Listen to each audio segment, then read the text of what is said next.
Hey guys, hoping all is well with everyone. So in this video we're going to be continuing the read-along of the Crime Travelers Adventure Series, Book 1, Brainwashed. And last time we completed Chapter 19, so we'll be starting with Chapter 20 today. I do apologize, it has been a long time since I've posted on this read-along, but please feel free to follow along, and thank you guys so much for watching, and I hope you enjoy. Chapter 20, Stink. Magnus's motorcycle engine screeched like a modern dragon, echoing off the buildings in the sunless alley. The sound shocked Lucas out of his stunned state of mind. He entered a minefield of self-doubt, and his voice in his head killed his last drops of confidence. Coach Creed's words came back to him. "You gotta think before you act, boy," Lucas argued with himself. "I thought I should help that baby." Then Astrid's voice clawed at his brain.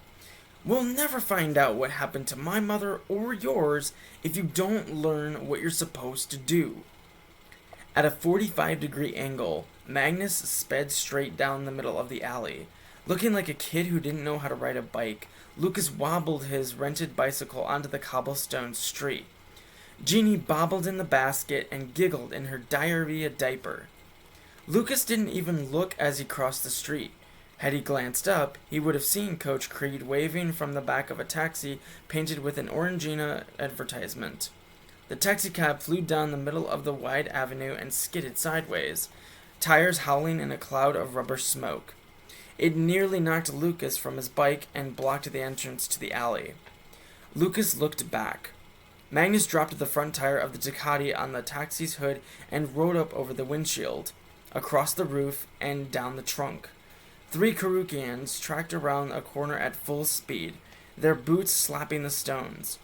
Lucas and Gini hopped a curb and cut diagonally through the Burin columns, under an archway, and onto another cafe-filled plaza where clowns juggling bowling pins for an audience. As Lucas rounded the fountain in the center of the plaza, he noticed his chest tightening. Lucas hadn't had sports-induced asthma since he was in first grade. Now it was back, and he had to get over it. Fast. He gulped air as he struggled to his breath. Gini seemed to be making fun of him. He couldn't help but laugh. It was just what he needed. A poop-covered baby in a bike basket making faces at him. The small laugh broke the asthma's grip, and he coughed. "Hold on," he said. As Magnus rode the Ducati onto the plaza, Lucas shot out across the street and through the intersection. His heart pounded in his chest as he dodged cars and rounded buses, like a rat in a maze. He pedaled underneath a stone archway and into Napoleon's courtyard at the most famous museum in the world, the Louvre. Lucas spun around 360 degrees. For a second, he and Gini gawked at the Louvre, the massive palace-turned-museum, which covered an area of more than 75 football fields, surrounded them on 3 sides. It was the big daddy of all museums. He hurriedly walked the bicycle past the glass pyramid to the center of the courtyard, where he mixed in with the crowd, unnoticed by anyone except the security cameras. Around him, tourists were wading in the fountain pools. Some were eating baguette sandwiches and chocolate croissants, others checking their cameras and putting on sunscreen.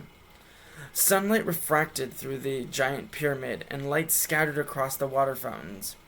Magnus, Gopher, and Eki parked their motorcycles in the street and moved to the north side of the pyramid.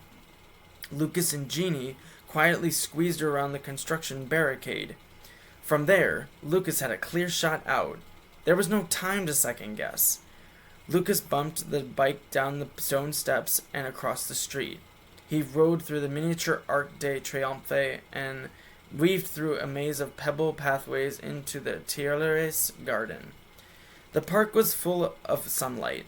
Lucas took it all in. Flower beds framed green lawns. Benches and statues lined the walkways. Tourists strolled down the paths and through the woods.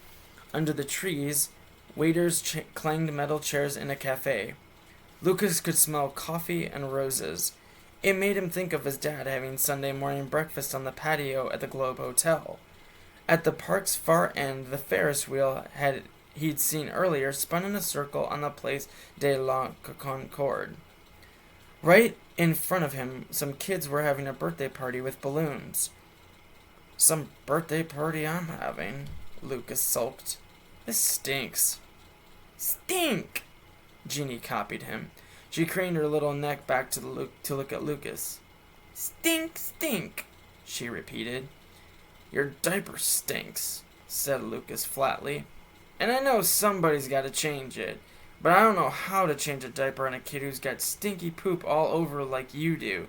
And I don't even have a diaper. And man, does it stink. Stink!" Lucas got a little frustrated with her. I know, Gini, it is stinky, but I have a few other things on my to-do list." Gini aped Lucas again. "No," she muttered. "Stink." "No," Lucas growled. "Your stinky is already here, and it's green, and it's all over you. And I'm the one who..." Lucas paused. He actually felt good about the way things were going. He had gotten away from Mrs. Guinero, had gotten Gini back, and had biked faster than racing motorcycles. For the first time, probably in his life, Lucas felt like he was good at being Lucas. "Stink," Gini repeated. There was something in the way Gini had said stink that made Lucas worried. Like she knew something. Lucas looked over his shoulder, even though he didn't have to.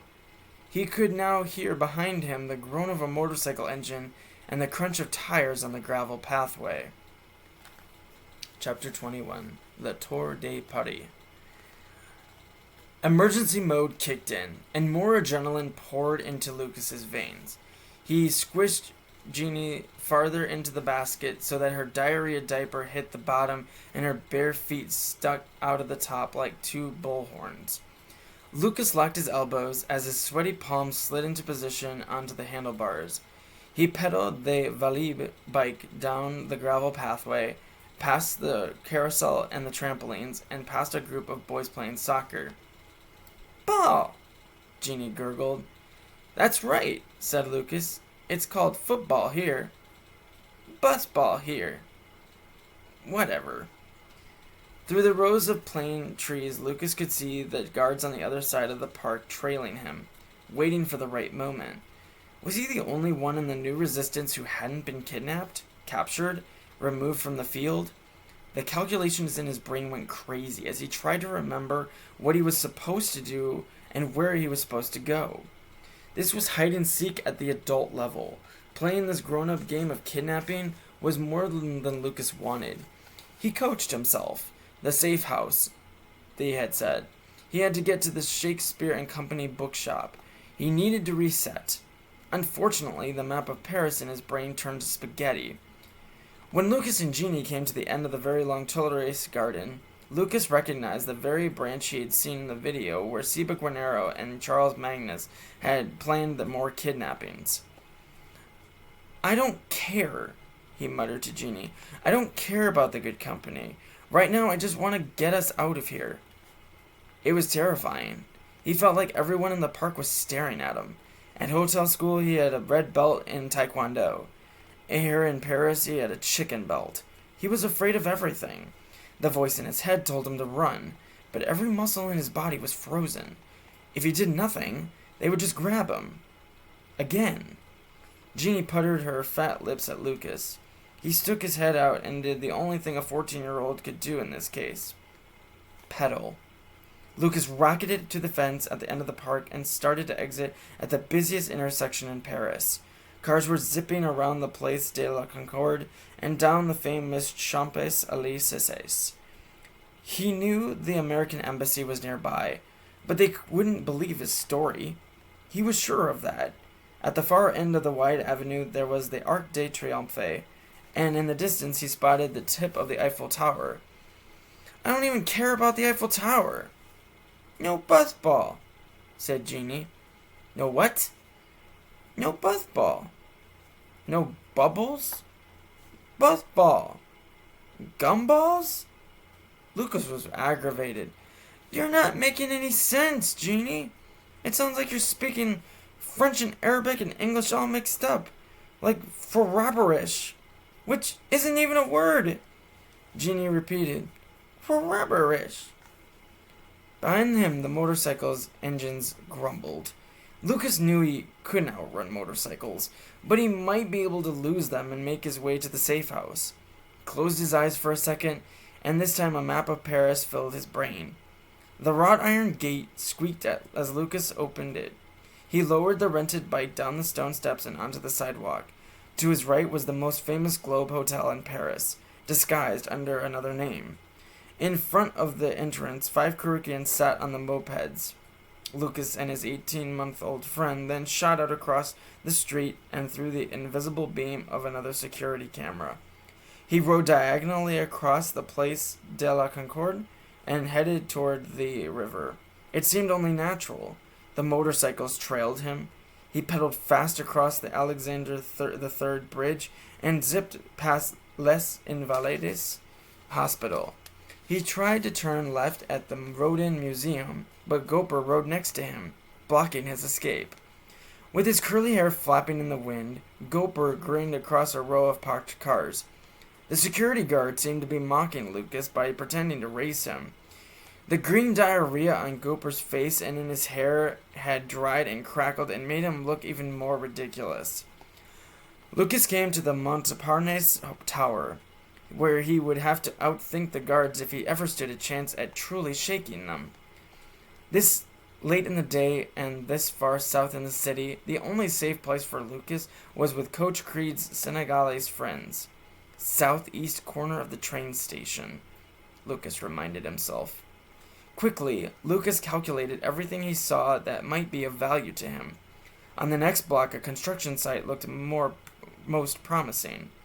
There was a backhoe, a dump truck, a crew of men in hard hats assembling scaffolding on the sidewalk. One of the workers, wearing a reflective yellow vest, was unloading metal pipes from a truck. Lucas swerved in front of the motorcycles. He headed straight for a huge hole in the road. If his math was right, the timing would be perfect. The man in the reflective yellow vest pulled the next pipe from the truck. As with other pulls, he swung the metal pipe out over the street. Lucas bent forward and held Gini down in the basket as they glided under the pipe. He turned around just in time to see the metal pole smack Gopher square on the forehead. His motorcycle wobbled for a second, and then Gopher clunked heavily into the hole. Magnus and Eki hit the brakes just in time, their rear tires screeching. Lucas turned to the next corner and slipped between 2 parked cars. He popped his bike over the curb, up the stoop, and into a butcher shop. If the map in his head was right, Coach Creed's Senegalese friend's shop should be in the alley behind the store. The French butcher shop was a bloody blur, with plucked ducks hanging in the window. Lucas remembered his manners and said bonjour to the butcher and the ladies waiting in line. Within seconds, he and Gini had bombed through the shop, out the back door, and into an alley. There it was, a tiny African shop, Le Gris. A man dressed in a long, colorful robe opened the back door. Standing next to him was Coach Creed. Lucas walked the bike from one shop to the other. The inside of the African store was lively, jammed with fruit and vegetables and fabrics, and all kinds of little toys and trinkets. The whole store smelled of chicken and lemon and onions, and Lucas's hunger kicked in. He parked the bike by the cash register and nearly collapsed. Coach was shaking his head the whole time. "You sure cover a lot of distance on that bike, boy," he said. "Security cameras can barely keep up with you." Lucas looked up at the coach and said nothing. He couldn't breathe. Coach gave him a liter bottle of water, which Lucas drank, spilling it down the front of his shirt. "Glad you figured out how to get here." "And," Coach Creed said, looking at Gini in the basket, "how in the world did you get that baby?" "Long story," Lucas said. "We got ourselves a mess out there," said Coach. He shook his head again. "Maybe it wasn't the best idea to send just kids out alone." Lucas panted. "What happened with the fire on the plane?" "Everyone's fine," Coach said. The plane's a little messed up, but your dad's got a crew working on it. He sent me out here to bring you and the others back." "Where are the others?" "Miss Guarnero took all of them from the hotel to one of their safe houses," said Coach. "Apparently Miss Guarnero was looking for some highly educated kids, just like new resistance kids. Meaning you, your sister, every single one of you in Tier 1. "Yeah, I know," Lucas said. "But I'm not leaving them behind." "I don't want you hurt, son," Coach said. "I'm pulling the plug on this whole mission right here and now." "What?" Lucas said. Coach Reed said something in Wolof to the Senegalese man, and he nodded and then took Lucas's bike. The man's wife then came out from behind a curtain and looked at Lucas and Gini. She was a plump woman wearing a colorful dress. "Baby," said the woman. "Baby," Gini copied. The woman said something to Coach in Wolof. She then picked Gini up and whisked the diarrhea-covered girl back behind the curtain and into a room. "You're going to need to spend the night here," said Coach. "Tomorrow is officially B-Day." "B-Day?" Lucas asked. Coach nodded. "Brainwashed Day." Lucas said nothing. "I'll be back in the morning, and we'll go straight to the airplane and figure out how to get the others back," Coach said. "Fatima and I have been friends for a long time. She'll take care of you tonight." "But," Lucas started to say. "End of story," said Coach. "I'll be back in the morning, when it's safe for you to leave. Right now, every Curukian in the city is looking for you." Coach Creed peeled the curtain back and said something in Wolof to Fatima, and then he disappeared out to the shop's back door and into the alley. Typical, Lucas thought.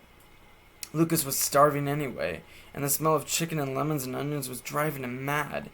Fatima slid the curtain onto the side and signaled for Lucas to follow her. He focused on the small table, where a huge plate of rice was piled high with chicken and lemons and onions. "Pole yassa," Lucas thought. Yum. He said thank you, sat down, and ate the entire plate without even drinking a drop of water. After dinner, Lucas sat on the daybed in the corner and looked at his room for the night. It was no fancy hotel. Whitewashed walls decorated with maps of Africa.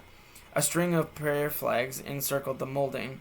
There was a bookshelf filled with amulets, bird feathers, voodoo dolls, and other odd charms. Gris gris, Lucas thought. Juju to ward off wicked spirits. He needed all the help he could get. A digital clock on the side table showed 20 hours. Lucas thought that felt right, about the same as the internal clock in his head. 8 at night, 11 in the morning back at the Globe Hotel. That was Lucas's last thought of the longest day of the year, his birthday. The events of the day finally hit him, and hit him hard. He fell asleep on the daybed and didn't move a muscle all night. And I'll stop the video there, ending chapter 21. But I hope you guys enjoyed this video, and as always, thank you guys so much for watching. And in our next video, we'll be continuing the read-along of the Crime Travelers series, Brainwashed, Book 1. But thank you guys again so much for watching. Please take good care of yourselves and be safe. Bye.